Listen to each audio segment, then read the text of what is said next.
ኧረ በእናታችሁ ሞገስ ቆይ እንዳትፈጣው ቆይ ሞገስ በእናትህ አትፍሪ ዳጣ ምንም እኮ የሚፈጠር ነገር የለም እንዴ ሞገስ ለምንድን ነው የማልፈራው ይህ ሰውዬ እኮ ማን እንደሆነ ሁላችንም እናውቃለን አይደል እንዴ ሞገስ በእናትህ ቆይ ሞገስ ቆይ ሞገስ ቆይ ኧረ ሞገስ ኧረ በእናትህ አንተ ወንድ ልጅ አይደል እንዴ ኧረ በእናትህ ኧረ በወንድ ልጅ አምላክ ቆይ ኧረ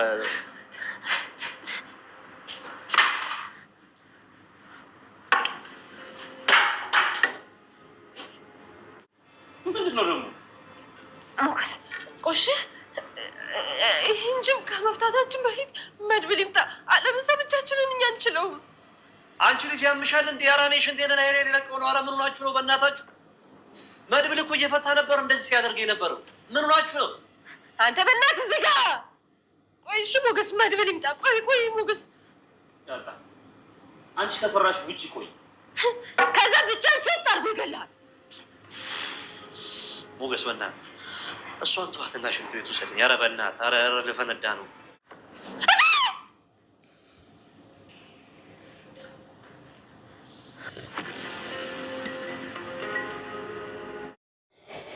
ቤተሰብ ዛሬ እንደ ሞገስ እንደኔ ጨንጓራው ነው የላጠው ማን ነው እንዴ አረ ይሄ ሰው ያቀጥሎ ደፋኝ ነው እንዴ እንዴት ጓደኛ መድብልን ያክል ወንድ ጀግና አግኝቶ ሰው እንዴት አብሮ መፋለም ባይችል እንዴት አርፎ መቀመጥ ያቅተዋል ጋይስ እውነት በጣም ናነደኝ እናንተ እኔማ ድራማ መሆን ረሳሁት መሰለኝ ጭራሽ ማለት ነው እንዴት እንደዚህ ያደርጋል ጋይስ ጭራሽ ፈቶ ዝና ለቅቅ መድብል ቢያንስ ብዙ ነገር ብሎት ወይ ማያቅ ቢሆን ካበባለፈው ክፍል ያኔ እሱ ደርሶ በቃ ነገሮች ከተስተካከሉ ማለት ነው አሁን ደግሞ ድጋሚ ሌላ ፋውል ይሰራል ጭራሽ የማይደረግ ነገር በፍጹም ሊደረግ የማይችል ነገር እንዴት እንደዚህ ይደረጋል ወይኔ እንዴት ነው እናደደኝ ዛሬ ጋይስ ስሬስ ነው የተናደድኩት እና እንግዲህ ፈታኝ ሲለው በወንድ ልጅ አምላክ አሁን አዘንኩ ሊል ነው ወይስ ምን ሊል ነው እንደዛ አድርጎ ሲያሰቃየው መድረሻ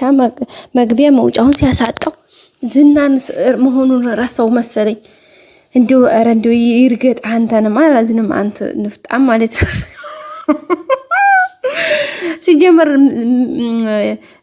ያኔ ይቅርታ ሉላ ላንተ አትገባ ለሞገስ አትገባውም ጋይስ ሌላ ሻለ ለበለኛ ወይ አምጥተን እኛው ኮሜንታተሮች እኛው ማለት ነው እኛው ቤተሰቦቿ እንድራት አለን እንጂ ይሄ አይረባም እንዴ ፊት ለፊት መፋለም ቢያቀተው ቢያንስ አንድን ወንጀለኛ ታስሮ ቢያንስ የብዙ ሰው ደም የብዙ ሰው እንባ ያለበትን ሰው እንዴት ፈቶ ይለቃል በዛ ላይ መድብል እዚህ ጋር እየተጨነቀ እቺን ተመስላ አበባ የመሰለች ልጅ እንግዲህ ምሳሌ ታይዛ አባቷ እንግዲህ ያለበት ጠፍቶ መድብል በዚህ ልክ እየተጨነቀ መኗሪያ መቀመጫ አጥተው እነሱ በጭንቀት ውስጥ መድብል አንዷን ካንዷ እንድላ አድርጋት ይያለ በባለፈው ለቅድስቴ ቃል ገብቶላት አመጣልሻለሁ ብሎ ሄዶ እንግዲህ ሳይሳካለት ሲቀር በራሱ በጣም ተናዶ እቤት አንደኛ መጥቶ ተመለሰ እዚህ ቤት ማደር የለብኝም ብሎ ሁለተኛ እንግዲህ የሚገርማችሁ ማደር ሲፈልግ እንኳን በሰከረ ሰው እንትን ብሎ መጣ ማለት ነው ከዛ በቃ ማለት በኖርማል ሲመጣማ አንተ ዋሽታኝ እንደዛ አድርገህ ይብላ ሌላ ሰርፋ ስሜት ልትገባበት ነው ስለዚህ ያለው አማራጭ ምንድነው በሰከረ ሰው መንፈሱ ነው በጣም ይቅርታ አድርግልኝ ሳይሳካልኝ ቀረ ምናምን ብሎ እንግዲህ ቅድስቴን ለማሳመን መድብል ሄደበት ርቀት ሰክሮ እኮ አይደለም ጋይስ ግን እንደ ሰከረ ሰው አክት አድርጎ መጣ ምክንያቱም በቃ እኔ እንጃ ምን እንደምላችሁ በቃ ፊት ለፊት በኖርማል ሲመጣ ቅድስቴ ምን ያክል እንደምትከፋ ስላሰበ በዛ ልክ መጣና እንግዲህ ይቅርታ ብሏት አድሮ በጧት ልቅ ብሎ ሄደ ማለት ነው ይሄ ደግሞ አብሮት ከጎኑ ሆኖ መጋፈጥና ሚስጥር መጠበቅ ቢያቅተው እንኳን ሂዶ እንዴት ፈቶ ይለቀዋል በነገራችን ላይ ዝና የትም አያመልጥ ምክንያቱም መድብል ይደርሳል መድብል ስለሚመጣ እዚህ ጋር ሳይወጣ መድብል ይደርሳል ስለዚህ ምንም የሚፈጠር ነገር የለም ካሱ አሁን እንግዲህ ዳጣ በጣም ነው የምትፈራው በተለይ ዝናን ማለት ነው አሁን ዳጣ ተሻለች ተዋትፍተው መድብል ጋር እንደውል ትላለች አረ ተው እንዴት ይገላል እዚህ ጋር ይደፋል ትለዋለች ምንም አያመጣም አላለም ደግሞ እንደ ወንዶቹ ምን ይመስላል ይቅርላ በእናታችሁ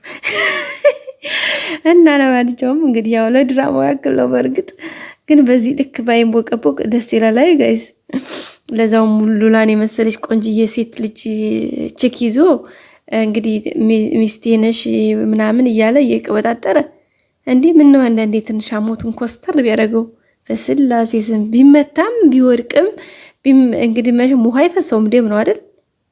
ስለዚህ እንደዚህ ባይሆን ጥሩ ነበረ፣ ግን አድርጎታል። ጋይስ ምንም ማድረግ አንችልም። ሌላው እንግዲህ በእርግጠኝነት እዚህ ጋር መድብል ስለሚደርስ ያው ምንም የከፋ ነገር ይፈጠራል ብዬ አላስብም። በዛ አጋጣሚ ግን ዳጣ ጎበዝ ናት። እሺ ተፈነጫጨረች፣ ዱላም ፈለገች፣ ብቻ ብዙ ነገሮችን እንጠጥ ብላለች። በጣም ጎበዝ ናት። ውድ ቤተሰቦቼ የከሰረው ነጋዴ ማለት አሁን ነው። ማለት ዛሬ ጉድ ሆናለች ጋይስ። ማለት ናት ዛሬ ተዋረደችው። ደህና መድብልን የሚገል ሰው አገኘ ሆይ ብላ አልተበላችም። አሁን እንግዲህ ምሳሌን ያለ ይዟት ሄደ። በነገራችን ላይ ሄዷል የመድብል ጓደኛ ዛሬ ምሳሌ ወጣለች ማለት ነው። በር ላይ እነዛኞቹ ሰዎች ደርሰውበታል፣ ግን ምንም አያመጡም ማለት ምንም አይይዙትም። ምክንያቱም ልጁ በጣም ፓወር ያለው ልጅ ስለሆነ አንድ ወደ ግራ አንድ ወደ ቀኝ ጥሏቸው በእርግጠኝነት ምሳሌን ይዟት ይወጣል። ምንም የሚፈጠር ነገር የለም። ያኛውንም ቤት ውስጥ ዘርሮታል። ቀጥታ ነው እንግዲህ ምሳሌን ይዟት የወጣው። ስለዚህ ምንም የሚፈጠር ነገር የለም ማለት ነው። ውድ ቤተሰቦች እነዛ መጥተዋል ሁለት። ግን ያኛው ልጅ እዛው ተኛበት ነው ስለደወለ፣ ግን አያስቆሙትም። ስለማያስቆሙት ምንም የሚፈጠር ነገር የለም። ሌላው እንግዲህ መድብል ሰስፔንስ ነው እየጠበቀ ነው። ዝግጁ ሆኖ ተዘጋጅታችሁ ተጠብቁ ነበር ያለው። እንዳለው እንግዲህ ተዘጋጅተው እየጠበቁት ነው። መድብል በተለይ ዝግጁ ሆኖ እየጠበቀ ነው። ያው ሞገስ ሌላ ፌክ ቢሰራም ግን ደግሞ ምንም አይሆንም። ዝና እግሩን ቢፈታም እጁ ስለታሰረ ቁልፉን ስላላገኘ የተወሰነ እዛው ስለሚደነባበር ምንም የሚፈጠር ነገር የለም እላችኋለሁ። ውድ ቤተሰቦቼ እንግዲህ አሁን ዛሬ ማህሌት ናት ጉድ ሆነችው። ማህሌት እንግዲህ ያንን የመድብልን ጓደኛ በማታውቀው መንገድ ደህና አብሯት ተባባሪ አገኘሁ ብላ ስትለፋ ግን ነገርዮሹ ባልሆነ መንገድ ሌላ አቅጣጫ ተቀይሷል። እሱም ምንድነው የሆነው እንግዲህ ያኛው የመድብል ጓደኛ መሆኑን አታውቅም። እንግሷ እንግዲህ አሳልፍ መጀመሪያ ምሳሌ ያለችበትን አሳይ ነበር ያላት። ሄዶ እንግዲህ ቀጥታ ከዛ ካሌሞሲሳ የሚባለው ሰውዬ ጋር ተሞዳምዳ ሰው አምጥቻለሁኝ እንግዲህ የመጨረሻ መድብልን የሚሸኝልን ምናምን ከብላ ከተሞዳሞደች በኋላ ምሳሌ ያለችበትን አሳይተውታል። እንግዲህ ሂዶ ቀጥታ ገብቶ እንግዲህ ዘወዳ ዘርሮት ነው ቀጥታ ልጅቷን ይዞ የወጣው። ምሳሌን ይዟት ወጥቷል። ምሳሌ ወጣለች። አበቃ። ካሁን በኋላ ያለው ደግሞ ስቴፕ ባይ ስቴፕ አብረን የምናየው ነው የሚሆነው። ምንም የሚፈጠር ነገር አይኖርም። ውድ ቤተሰቦች ማህሌት አሁን እንግዲህ ትያዛለች። ምክንያቱም ያን ሰውዬ እሷን ቻላፍት ነው ወስዳ ያመጣችው። ስለዚህ አሁን ምሳሌ ጠፍታለች። እንትና ዝና አልተፈታም። አሁን እንግዲህ ስትገረፍ ታወራዋለህ ማለት አሁን ነው።